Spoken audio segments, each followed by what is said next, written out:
glad to see you all here today. I'm excited. So my name is Emperatriz, and I'll be talking about trauma and mental health in games. I have my Twitter right there, but also I have a link on the bottom that is a link to the slides, but also the sources that I referenced for this presentation. And that includes books, talks, and essays, and games. So please, it will reappear actually several times, so that way you can get a chance to see what those references are and follow some of those definitions if you want more information. So I do want to have a little bit of a content warning. Some things that will be discussed are mental health and trauma, but also auditory hallucinations as they pertain to PTSD, dissociative disorders, and psychosis. So here, really quick about me. I'm an independent game creator, and I frequently work on games with small teams of about 2 to 6 with themes regarding mental health and trauma. I have one called Edge of Healing, which is about recovering from sexual assault through restorative justice. I have another, Yumi's Home, that's about depression, and another that's called Under Oath. It's a semi-autobiographical and still in development, and it's about testifying as a sexual assault survivor on the stand. So trauma in games exists, and there's some really great examples out there, and some of these games explore both the domestic and the war sphere. Those include Papo and Yo, After Hours, that was just released this year, This War of Mine, and Cry. So I kind of want to take a moment to connect why trauma, mental health, and disability studies. So there's a connection between trauma and disability that implicates this kind of like precarity and instability with the body. So as some scholars and some activists have noted, that while trauma and disability are not interchangeable, the traumatized body and disabled body are frequently have these undeniable overlaps in both subjective embodiments. So there's really this kind of like fight for the traumatized or the disabled and those who are the mentally ill to regain this kind of like concept of like being normal. And so to discuss this a little more, I'm going to discuss a couple of models in disability studies. These are kind of like viewpoints, outlooks. There are many models in disability studies, always in conversation with each other, but my main goal and motivation in introducing these concepts is to give you an anchor from which you can think about your designs. Like, how does a character navigate through the world you've built? Because we often think of mobility when it comes to disability studies and your world building, but also this can encompass a wide array of lived experiences, including trauma. So today I'm exploring specifically how auditory hallucinations have been portrayed. So first we're going to look at the medical model, and then we're going to juxtapose this to another in a few more slides. And kind of general definition of the medical model is one that understands disability as a pathology in need of treatment and mitigation. So a search for a cure. Games often treat mental health as something that needs to be cured of. And so in these next 2 examples that we'll see, sanity is treated as something that you are temporarily afflicted with, that your character is afflicted with. And I see this sort of aligns with this medicalized model perspective. Call of Cthulhu, one of the earliest examples in tabletop RPGs, is where some developers and designers had begun to grapple with representing mental health.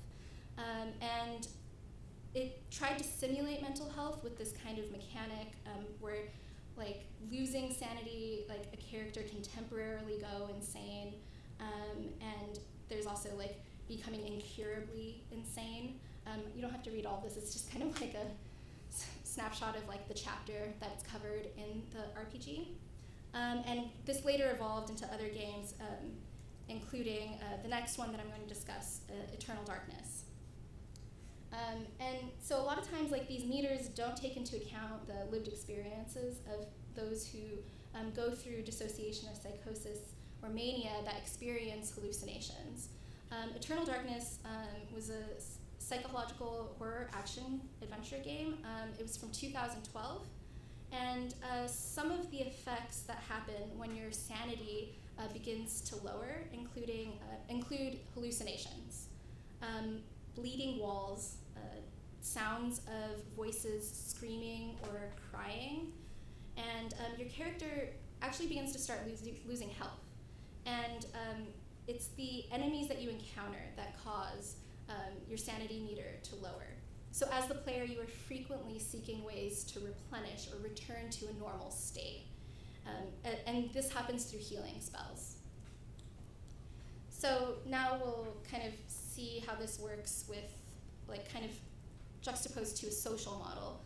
Social model views like this problem of disability that it's not solved necessarily solely through medical intervention or surgical normalization, but through social change and political transformation. These next examples that we're going to look at have taken further steps to portray mental health, because in some ways I think that they acknowledge that chronic conditions are often cured, but not cured but managed. And so I see that these examples align a bit more with this social model perspective. Here is, this is just another screenshot of a chapter. This one is a tabletop RPG, first published in '98. It's an earlier edition of Unknown Armies. It expanded on the sanity meter mechanic. And this is an example where it's a whole chapter on madness. And if your character endures too much stress and passes a particular threshold of tolerance, the game attempts to have the player mimic the sympathetic nervous system responses to trauma. And it also, in Unknown Armies, there are ways for your character to also get counseling to sort of like relieve the stress that they've endured. And so it adds nuance to the existing like sanity meter mechanic. And lastly, we'll take a look at Hellblade, Senua's Sacrifice. It's a 2017 game by Ninja Theory. This is a screenshot of Senua's Sacrifice. Senua, if you're not familiar with this game, the developers collaborated with psychologists and psychiatrists, as well as people who have lived experience of psychosis. And in this screenshot, it says, "Another voice joins us. She once tried to make them go away, pretend they weren't real, but what good is that when we are always here?" Something that Senua's Sacrifice does very well is that it takes the mental health affliction and is something that both the character and the player have to manage and navigate the world with, rather than getting rid of it. And from a personal perspective, Senua's Sacrifice was initially difficult for me to play because of how closely her auditory hallucinations were to my own experience with dissociative disorders. She certainly isn't a weak or cowardly character, but the voices that afflict her do accompany her on her journey, and there's not an attempt to, it just is. She isn't trying, they're not trying to like work towards or reattain this kind of ideal normal state. So my criticism of some of these games that are more settled into the medicalized model isn't to say that they're wrong or that they're bad, but it does show that there's a lot left to explore beyond these kinds of stereotypes and stigmas and fears that these characters experience with their mental health in the worlds that we design. And I want to like leave with this message where we should consider mental health as part of the character rather than merely a status ailment, and consider how, like, if we do have this kind of like sanity bar, like sanity meter mechanic, how are the characters healing or replenishing like their mental health state, and if they're given such a value. And I feel this is especially important because players are with the character, if not most of the time, all of the time in their journey through the game. And this can, I believe, one way that can be useful for designers and writers is to look through the lens of the world we've already built through these different disability studies models, and just kind of take a moment to see how the characters navigate with these mechanics, and yeah, I think that's how I'll leave it with. You can Twitter right there, and again, slides and references if you want to know more about disability studies and how it connects to like games. Right there. Thank you. Thank you. And also, just to let everyone in the room know that all four of our panelists plan on sticking around at the front for some individual questions, just so we don't have to stop and start again. So feel free to stick up for that. All right, so next, please join me in welcoming Charli Battersby, a game designer, playwright, screenwriter, actor, and journalist. They are here to talk about how to stop worrying and love the bomb.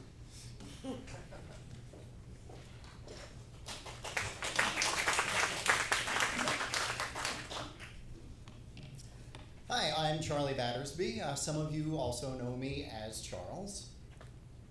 Now, I'm a video game designer who writes for Choice of Games. I'm also a screenwriter that wrote a machinima series called The Storyteller Fallout, which was an animated fan fiction of the Fallout video games, ran for 4 years. I also am a playwright. I've written a play called That Cute Radioactive Couple, which is about a married couple trapped in a bomb shelter built for one. And I also do voice acting work for some video games as well.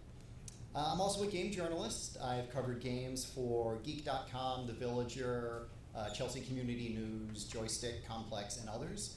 I founded an organization called Press XY, which deals with transgender issues in video games, and I'm also a cosplayer. But enough about me.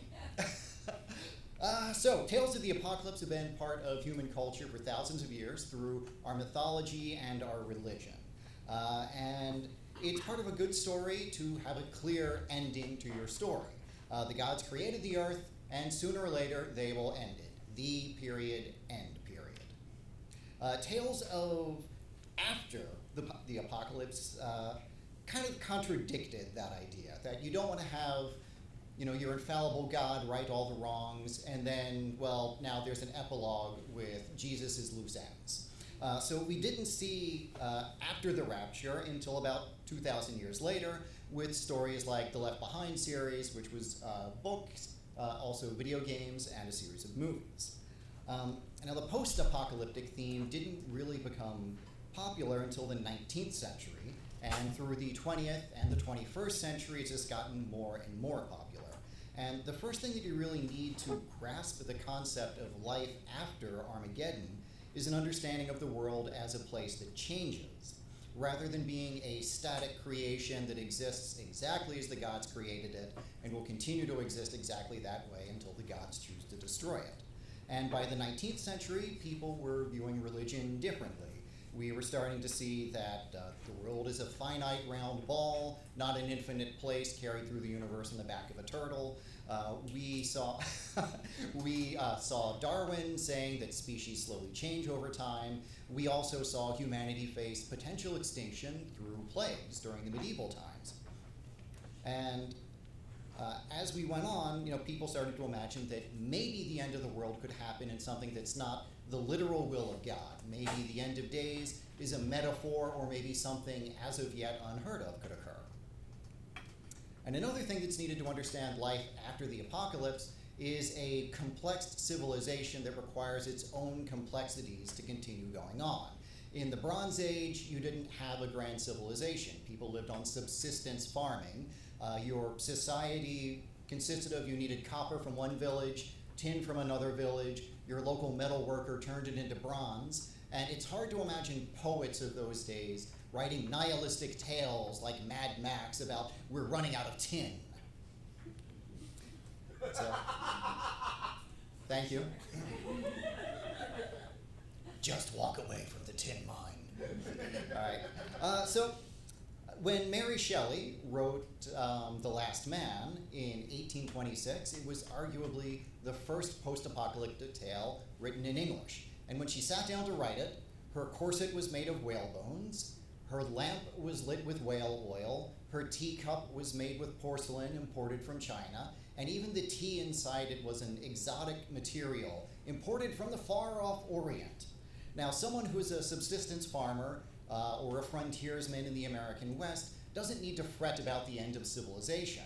But if you are a city-dwelling person who needs a constant influx of things like food and water and whale bones and fuel, and you also don't produce the things that you consume, but use a complex economy and buy things that you need, then you do have reason to fret about the end of the universe or the end of civilization. And so as we've gone on through the 19th, 20th, and 21st centuries, more and more people are starting to realize that the world could end, and they realize they're less likely to be able to survive it. And so stories like The Last Man, The Scarlet Plague, Earth Abides, they all dealt with biological plagues. They didn't need nuclear bombs, they didn't need zombies. They looked at the very realistic idea of a plague. And we still see the idea of the plague generating an apocalypse in modern day video games like A Plague Tale: Innocence, which was released a couple months ago, and it is about a medieval plague that depopulates and creates a post-apocalyptic world that's kind of like something you would see in a lot of modern zombie games or a lot of modern post-nuclear games like The Last of Us. And so the point of this is, if you are a city-dwelling, educated person, you are very likely to realize that you might not be the one that survives the apocalypse. And as more of our society is shifted into the cities, less into existing on the frontier, the more aware we are of the apocalypse. And then nuclear bombs came, and we entered the stern warning phase. So with these, we stopped thinking of deep philosophical statements like, how would we as upper-class people survive if we regressed to savages? Or would the last man alive be any less lonely and isolated than I am? And we started to get into the don't let this happen kind of story. And sometimes these stories ended up giving mixed messages. The title of this talk is How We Learned to Love the Bomb. And during the Cold War, we had a lot of stories that were intended to startle us, but it just looked like so much fun. Because everybody gets to drive a hot rod, we're all wearing sexy leather clothing, even dystopian stories that were supposed to frighten us about the negative path society is going in. We still have a whole city of women that look like Farrah Fawcett. We've got he saw the movie. We've got motorcycle murder hockey. So it just seemed like a lot of fun. And of course, all of our legal disputes are settled in the Thunderdome. And a lot of us like having a legal system which, despite its failings and complexities, is still mostly just. And a lot of people like the idea of just taking their neighbor to court in the Thunderdome. And especially if you're like Mad Max and you've got an unfair advantage that'll let you win in the Thunderdome. So, there's also no responsibilities after the apocalypse. And you just need to survive from day to day. Shoot someone and take their can of dog food, and that's what you need to live through today. And in a post-apocalyptic setting, especially in a video game, it's very easy to scavenge and to repair things and to hunt for food. There's no one around to boss you around either. So games like Rage or Fallout 76 up there, imagine playing a game like Rage and having to follow all of the traffic laws. Imagine playing a game like The Last of Us or Left 4 Dead and getting arrested every time you shoplift a bag of sugar or a first aid kit. And now we've also seen a lot of single-player franchises like Fallout and Rage switch over to multiplayer experiences. And these are less about storytelling and more about survival and crafting. And you've got to admit that it is a lot easier to survive in the radioactive hellscape of a video game than it would be to survive in a real-world wilderness. And so if you're a player that likes these games, and if you think it's more appealing to live in the radioactive wasteland of Fallout 76's West Virginia than it would be to just go camping in a real forest, you need to ask yourself, is it just because it seems easier surviving there than in the real world? And of course, if you are making games, you need to ask, are you making a game that makes your players think of something? Or are you just making a game where it's easier to cook a giant scorpion omelet than to cook a nutritious breakfast? And that's on you. So now every fictional apocalypse has a cause. In the Fallout games, they were made shortly after the end of the Cold War, and they created an alternate universe, a different timeline, where the Cold War lasted forever, into the 21st century. And they made it a dark comedy to show the path that America could have gone on, but didn't. And in some other dystopias, we see things like Bioshock, too much Ayn Rand, puts us in a city full of mutants with power drills. And also in Bioshock Infinite, they told a very nuanced tale where we switched between two different realities. One where the city is overrun with a nationalistic theocracy, and the other timeline where it is overrun by a resistance group that values payback over justice.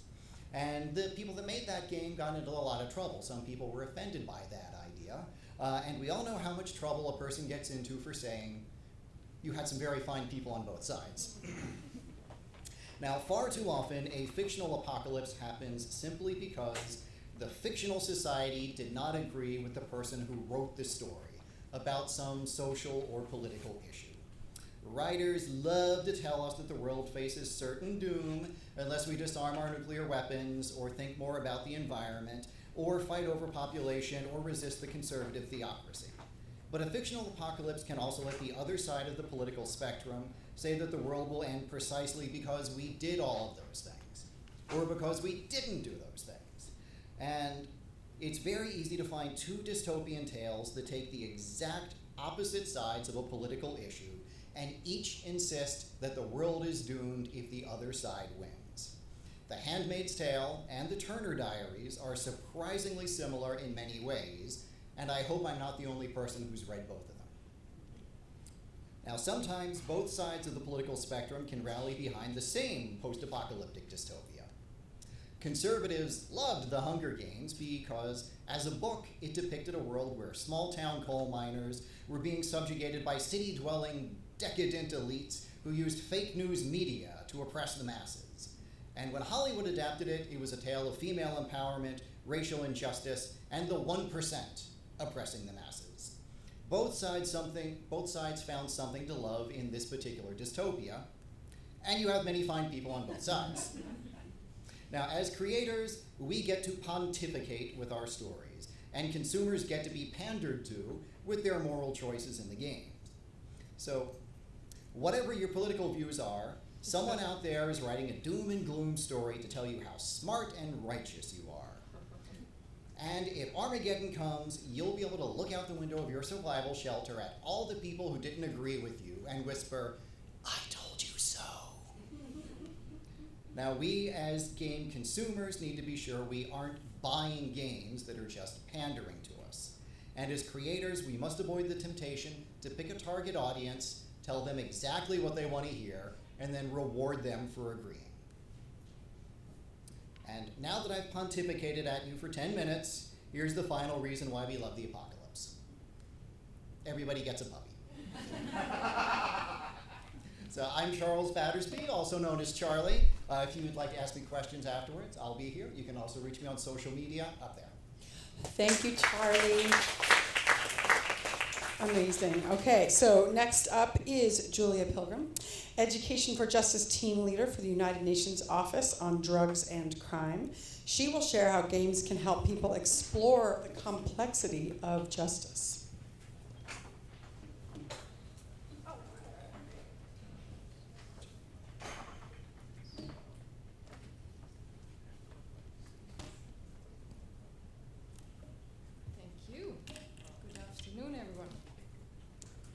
First, let me ask you a question. Who thinks that rule of law is important in this room? Anyone? Okay, looks like we are more or less agreeing on that one. Excellent. This clicker goes this way. Excellent. So, we've gone past this. In Vienna, we are based in Vienna, Austria, the UN Office on Drugs and Crime, and I'm heading there an initiative which is called the Education for Justice Initiative. What we are doing there is trying to empower young people, like many of you in the room, to make them socially responsible global citizens that have a moral and an ethical sound compass. How we do this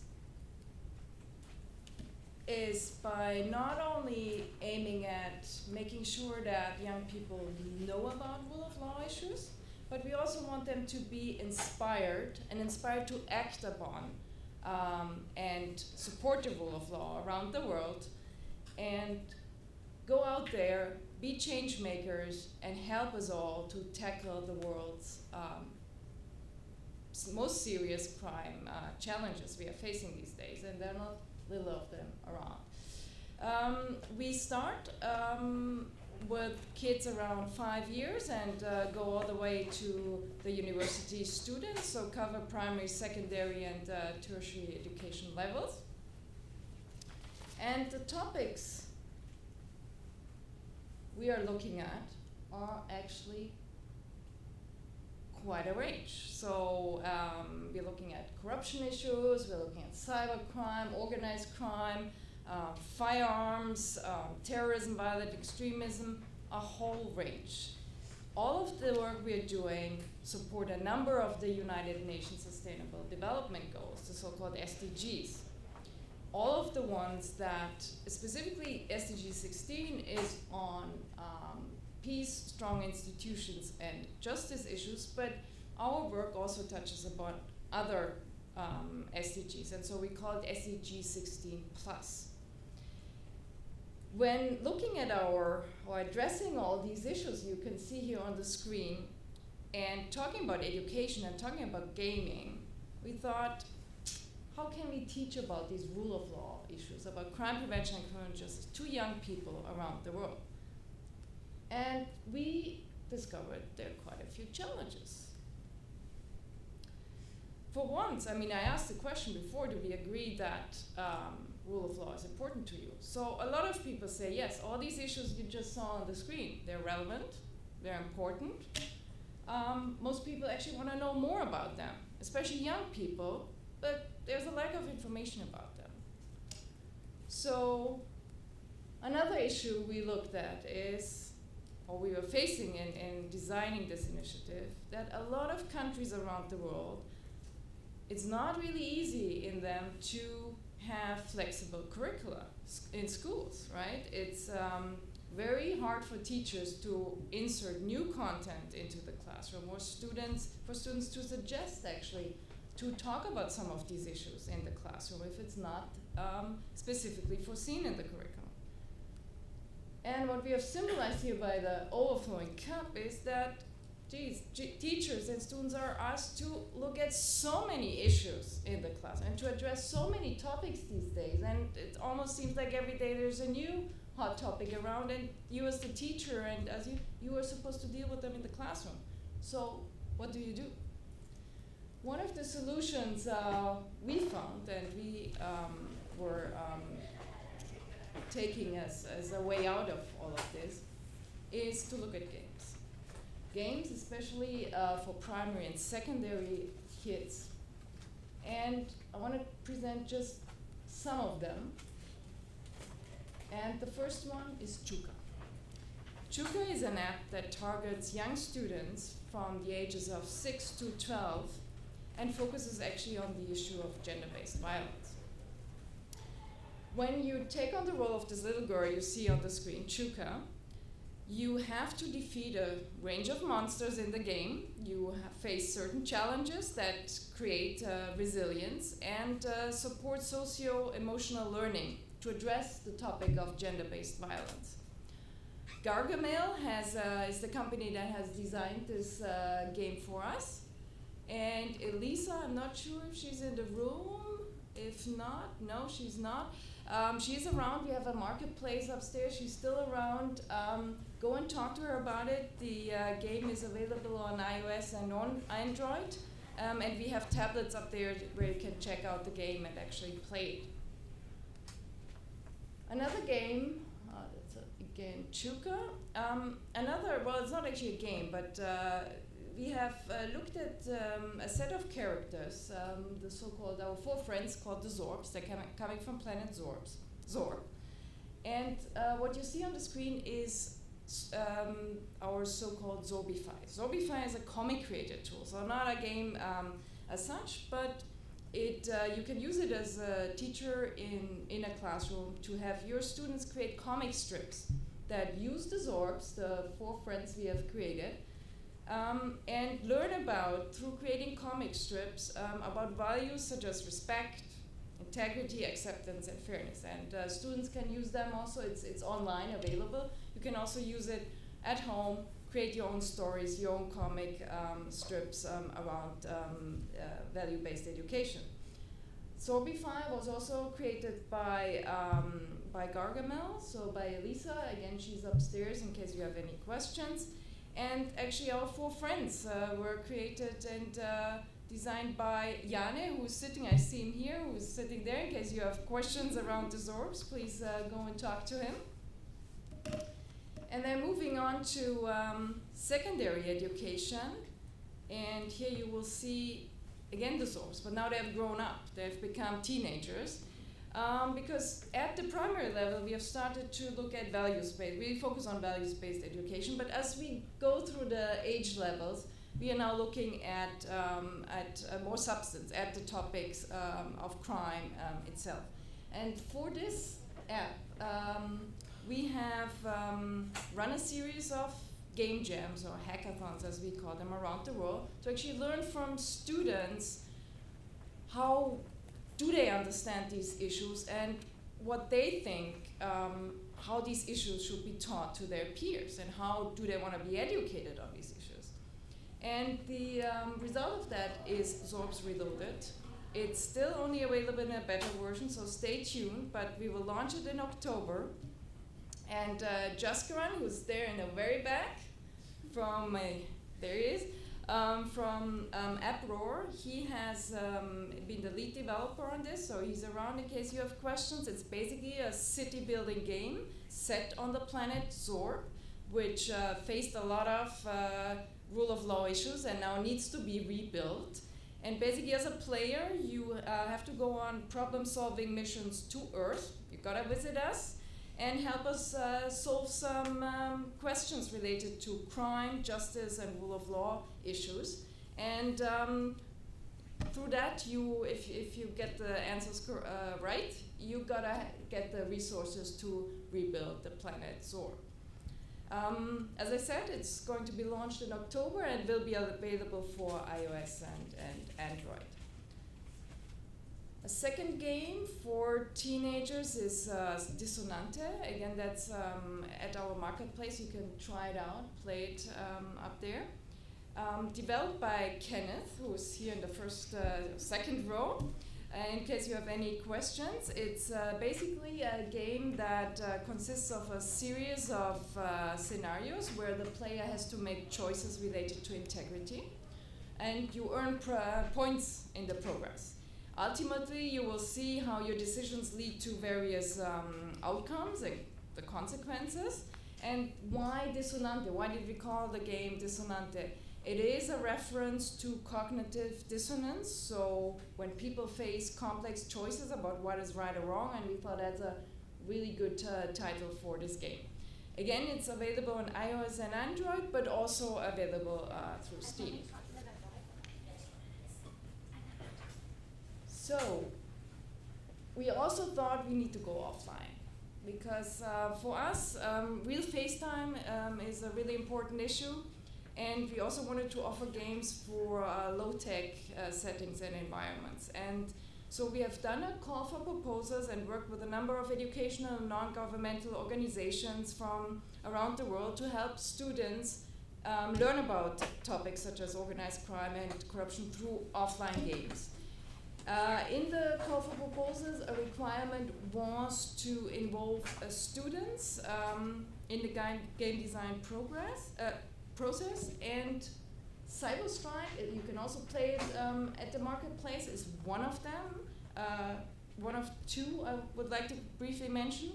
It has been developed by Rutgers Prep School. The students and teachers were up at the marketplace earlier to present their game. It's a cooperative board game where players need to work together to develop a common strategy to fight cybercrime. And it's an ever-changing landscape you're facing in the game that requires you really to think critically, to listen carefully to each other, the ones around the table playing the game. It's changing from leadership roles to supporting roles, depending on the skill set required at the moment of the game. You need to anticipate consequences, you need to formulate possible solutions, and you really need to work together, otherwise the world is doomed. So it really fosters also teamwork skills. The last one I quickly want to mention is Labyrinth. It has been developed by Howard University, also US-based one, together with secondary students from Trinidad and Tobago. And this one aims at building resilience and critical thinking skills in terms of violent extremism and radicalization. So you basically attempt as a player to achieve hero status. You are navigating the game board and you need to make appropriate choices. The path can either lead you to tolerance and diversity or to violent extremism and radicalization. So to be able to succeed, to achieve hero status, you need to challenge stereotypes, you need to recognize propaganda and evaluate online messages, analyze scenarios that all have the risk of violent extremism within them. So all of our games have lesson plans that teachers can use, so we don't leave the teachers on their own. You have support tools there, so to make it really easy for you to integrate the content that we created into your classroom. And on the last slide, you have our contact details, our information, our website. Please visit our website. You can find more about the games, I just mentioned. We also have a range of other tools, so you can see how the UN actually teaches students around the world and helps educators to teach on rule of law issues. Thank you. Thank you so much. All right, our last presenter of the day will be Jennifer Dalsen, who's a UX, user experience, I know that one, researcher at Facebook to share the ideas of digital privacy in games.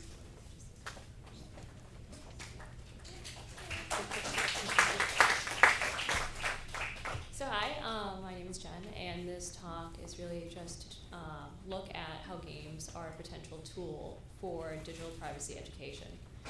A little bit about who I am. I received my PhD from UW-Madison on digital media. I was really interested in games-based learning, so my background's in educational game and design. Since then, I've also worked with a lot of organizations, Games Learning Society, Learning Games Network, as well as being an industry researcher, UX researcher. I also want to give a shout out to our co-designer, Carolyn Harden, who is with the UW-Madison, and her background is in CS learning. So I want us to take a step back before we get into the game I'll be talking about and think about our everyday lives. Now imagine this is you. I want to think about how you act and interact with people. Maybe when you were at school with your classmates, family, when you were at home, maybe your coworkers at work, or just in your neighborhood, or any of the hobbies you pursue on your downtime. More likely than not, you act and behave differently in each one of these different spaces and spheres. You are going to be different with your coworkers than you are with your partner or with your children at home. Now, when you think about how those different spaces work together, you come across figured worlds. And this is where you are navigating each and every single day and negotiating how you are from one space to another. And of course, sometimes these spaces interact. You might be at school and then at home, you might know people in multiple spaces, but there are different expectations in terms of how you want to be, how you want to act, and how you might want to present yourself. Online complicates everything. So all these worlds are getting pulled together into one presence. So you might be online posting, and there might be classmates who are seeing what you're posting, as well as coworkers, family members, and this can get very complicated. Now, one thing that in the past people have said is a best practice has been only post the things that you represent your single best self. But there's no such thing. You can't possibly monitor yourself and have a single best self all the time. And when you try to tell a teenager this, it becomes even more complicated because they don't even know who they are yet. They're trying to form their identity, figure out their life, and suddenly you're telling them you can only have one single presence online. And this is a problem that we are facing. In fact, traditional curriculum is telling a lot of different things to students that are mixed messages. Now, the one thing I'll talk about is IROC curriculum, which is nationwide, is in 2,000 schools. And here are some of the core principles. 1, just don't post anything. Not necessary, not needed, it's not gonna help you at all. 2, if you are gonna post something, prepare to be the victim, prepare to be blamed, and it is your fault. 3rd, if you are gonna post something, make sure anybody who reads it who knows you is gonna be proud to have read this, including your dear old granny. Now imagine being a student, being a kid, being a teenager, and being told that these are the practices that you should be following when you're online. In particular though, I want us to focus on this one. This assumes that if you do not post anything online, nothing will happen to you. You will not be the victim, you will not be bullied, and you will not be blamed. It does not take into account the fact that other people might post content about you, or about your friends, or about your families, or about your classmates or coworkers. And this is, again, very problematic and something that we do not address. We do not think about building a community of practice, where not only are you thinking about your own things that you're posting online, but also taking care and considering how what you post might impact others. And this is what I and my colleague thought a lot about. So I think a lot about digital access, and my colleague thinks a lot about digital privacy. And so we came together and thought, what if we created a game, a choose your own adventure, where you can let students think about their decisions and how they impact their peers when these decisions are made, but also have a conversation about respecting each other's privacy, no matter what choice you navigate to.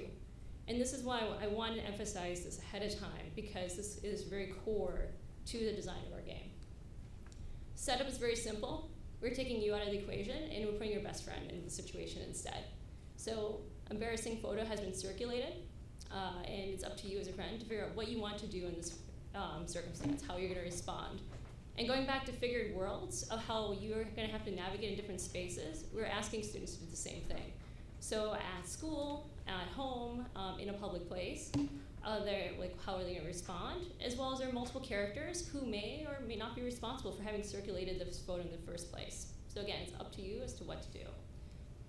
Now I'm gonna give a brief example of what we're talking about here, just to situate everyone in the game. So let's imagine that in the narrative you're at school and we get to the point in the storyline where the player has the option to tell an adult, maybe it's a teacher or a counselor. They can answer yes, they can answer no, it's really up to them. And if they answer yes, I would like to tell an adult, they say, okay, well, what would you like to tell them? Do you want to share a photo of what is happening, the photo that's been circulated around? Do you want to say, I know who did this, I know who is responsible, and we must take action? Or do you want to tell the adult, well, you should really talk to my friend, I think they have something to say. And the idea here is not to say there's one right or wrong answer, but to see what the consequence will be as a result of taking one of these actions. And so just to kind of give you an idea, think about this as conceptual artwork. We had 4 stations, so first, second, third, and fourth. People circulate around. They had the game on the laptop, but we also had physical evidence and different hidden clues that were embedded within each one of these stations. So when they're at school, there were textbooks around, as well as homework assignments and everything else that they can maybe rummage through. And they might see clues of oh wait, I saw this note. Whereas at home, it might be a little bit different. And so as they're going through each one of these stations and going through the story and choosing their own adventure, they also have this physical space which they all could explore the materials. And then the data we collected, so clickstream, every single thing that was clicked, we looked at the back end. Observations from the students. Our main objective was to let them do the story. We weren't going to moderate it. We were just going to let them go from beginning to end. And then if they had any technical questions, we would of course help help them get back up to speed. And then they had detective notes, such as the one we have here. And then we wanted to make sure this was well tested and have as many students and parents and teachers as possible look at this to say what is going well and what's going, what could be better. And so we went to Roots, UW-Madison, school districts, some of the digital privacy conferences, and many more, because we want to make sure that this is done right and that we're speaking the language of the students. So basically, what have we observed so far? And this is a work in progress. We've been doing this for 1.5 years, and what we have as our main takeaways, there's a couple here. First, that students thought the community was a solution helping with digital privacy. In the end of the day, it didn't really matter who was the first person who posted it. It was more important to know what was going to be response now that this photo is out there. How are they going to talk to different people? How people should respond? And so it didn't become so much as detective work in terms of, figuring out who the culprit was, as much as how can we trace this back to the people who were posting and asking them to no longer do it. Second, students went back to the game because they wanted to see all the different scenarios as possible. So they wanted to see the good, the bad, the ugly. And this is good because games are giving us instant feedback. They let us experiment, to explore, and this is a very safe place to do it, to see what all the different consequences are, and then to ask follow-up questions as a result of that. Other findings, students thought more about how to respond to someone's digital privacy once it had been violated. And we saw stories of students who said, oh, this has happened to me, this has happened to my friend, this has happened to my neighbor, and this is how I responded, and maybe I'd do it differently, or I did respond in this way, and this is how this particular classmate reacted to the situation. So it helped to not only get these students thinking more internally, but also having those conversations with those who are also in these workshops. Next, students already knew about technical solutions related to digital privacy. I think this is really important because students go in, a lot of them at the time, knowing we should password protect our computer, we should password protect our phone, we shouldn't share information online. Be careful with hardware and software and what you download. And so when they see some of digital privacy, it's like, yes, we know these practices. But then when you throw social aspects into the mix, it's a whole different universe, because suddenly it's not about what you are doing for yourself, but what you're doing for those around you, and how we can help as a community to fulfill this practice. Students also, as they were going through the game, were becoming more hesitant of what was considered privacy. And by this I mean, we'd have clues hidden throughout. We had USBs, we had letters that the characters had from one person to another that may or may not have been red herrings. And this was just to add a little bit more of a puzzle piece. But what we found was students saying, well, should we really be opening this USB? Should we really be going through this journal anymore? And so they were starting to take a step back from the online space and also start looking at the physical space and saying, well, what is privacy anyway? Like, where do you draw the line, and to what degree, game or not? And then some parents said that it was the first time after the workshop that they had actually talked to their child about digital privacy and having an in-depth conversation. And they were amazed by this because it had taken them 12, 14, 16 years to actually have a conversation to say, like, maybe this is something we should or should not be doing online, or it's okay to tell an adult, or to be talking to your peer if, for example, an embarrassing photo does emerge that you didn't even know was taken. And so this was something that they were really happy about seeing. Now, with that said, there's always room for improvement, and as we're finalizing the game, questions that we have that we're investigating are, how does digital privacy conversations differ between children and teens? There are subtle nuances, some big, some small, and that's something that we want to make sure we perfect in terms of the narrative. Second, how frequently do parents actually talk to kids about digital privacy? The answer could vary from parent to parent. At the same time, we want to know what the general themes are so that we can help to address those.